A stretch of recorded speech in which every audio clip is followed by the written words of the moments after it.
saya akan menjelaskan mengenai materi teks prosedur. Sebelum kita membahas mengenai teks prosedur, saya akan menjelaskan mengenai kompetensi dasarnya terlebih dahulu.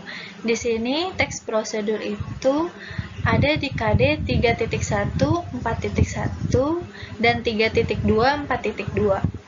Nah, 3.1 mengkonstruksi informasi berupa pernyataan umum dan tahapan-tahapan dalam teks prosedur. 4.1 merancang pernyataan umum dan tahap-tahapan dalam teks prosedur dengan organisasi yang tepat secara lisan dan tulis. 3.2 menganalisis struktur dan kebahasaan teks prosedur. 4.2 mengembangkan teks prosedur dengan memperhatikan hasil analisis terhadap isi, struktur, dan kebahasaan. Pengertian teks prosedur. Teks prosedur di sini adalah jenis teks yang menunjukkan dan menjelaskan sebuah proses dalam membuat atau mengoperasikan sesuatu yang dikerjakan melalui langkah-langkah sistematis atau teratur. Di dalam kehidupan sehari-hari, kita dapat menemukan teks prosedur seperti di kemasan makanan, di dalam alat elektronik, ataupun di buku resep. Ciri-ciri teks prosedur ini yang pertama berisi langkah-langkah, yang kedua disusun secara informatif, yang ketiga dijelaskan secara rinci, keempat itu bersifat objektif, yang kelima menggunakan syarat atau pilihan, yang keenam kalimatnya jelas, logis, dan singkat, sehingga mudah dipahami. Jenis-jenis teks prosedur terdiri dari 3. Yang pertama, teks prosedur yang menjelaskan proses sesuatu bekerja atau instruksi secara manual. Contohnya, cara penggunaan laptop atau cara penggunaan mesin cuci.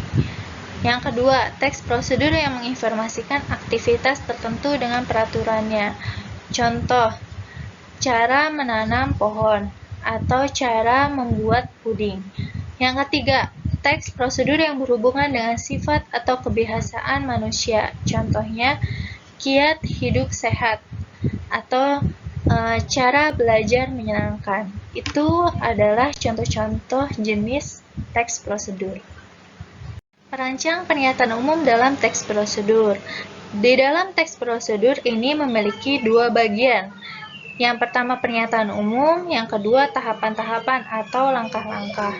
Nah, pernyataan umum ini merupakan pengantar atau pendahuluan mengenai topik yang akan dijelaskan di dalam teks prosedur. Pernyataan umum di sini dapat berisi tujuan teks prosedur. Bagian kedua dalam teks prosedur yaitu tahapan-tahapan.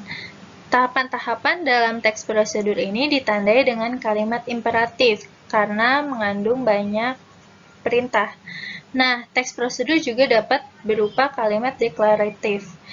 Kalimat deklaratif berisi pernyataan yang berfungsi sebagai memberi informasi. Nah, kita sudah masuk ke dalam merancang tahapan-tahapan dalam teks prosedur.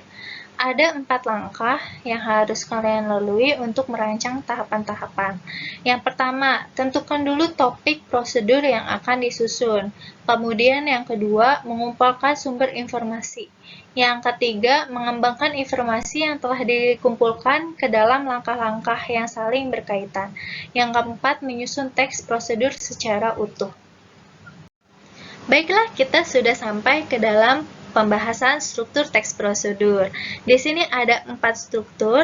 Yang pertama tujuan, yang kedua material, yang ketiga langkah-langkah, yang keempat penegasan ulang.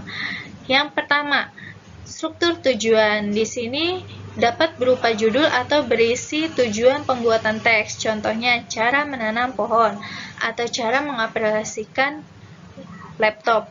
Yang kedua, struktur material. Struktur material ini sifatnya opsional karena hanya ada di dalam teks prosedur membuat sesuatu, karena berisi bahan-bahan atau alat yang diperlukan. Yang ketiga, langkah-langkah. Langkah-langkah ini berisi langkah-langkah yang harus kalian lalui untuk mencapai tujuan teks prosedur. Yang keempat, penegasan ulang atau penutup ini bersifat opsional. Nah, karena isinya berupa harapan atau manfaat apabila petunjuk atau langkah-langkah itu dijalankan dengan baik. Jadi, intinya struktur teks prosedur itu strukturnya dua, tujuan dan langkah-langkah. Struktur material dan penegasan itu sifatnya opsional, jadi boleh ada, boleh tidak. Kalau struktur material itu harus ada ketika teks prosedur itu membahas tentang membuat sesuatu. Baiklah, sudah selesai materi pembelajaran kali ini. Semoga bermanfaat. Apabila ada pertanyaan, silakan di kolom komentar ya. Wassalamualaikum warahmatullahi wabarakatuh.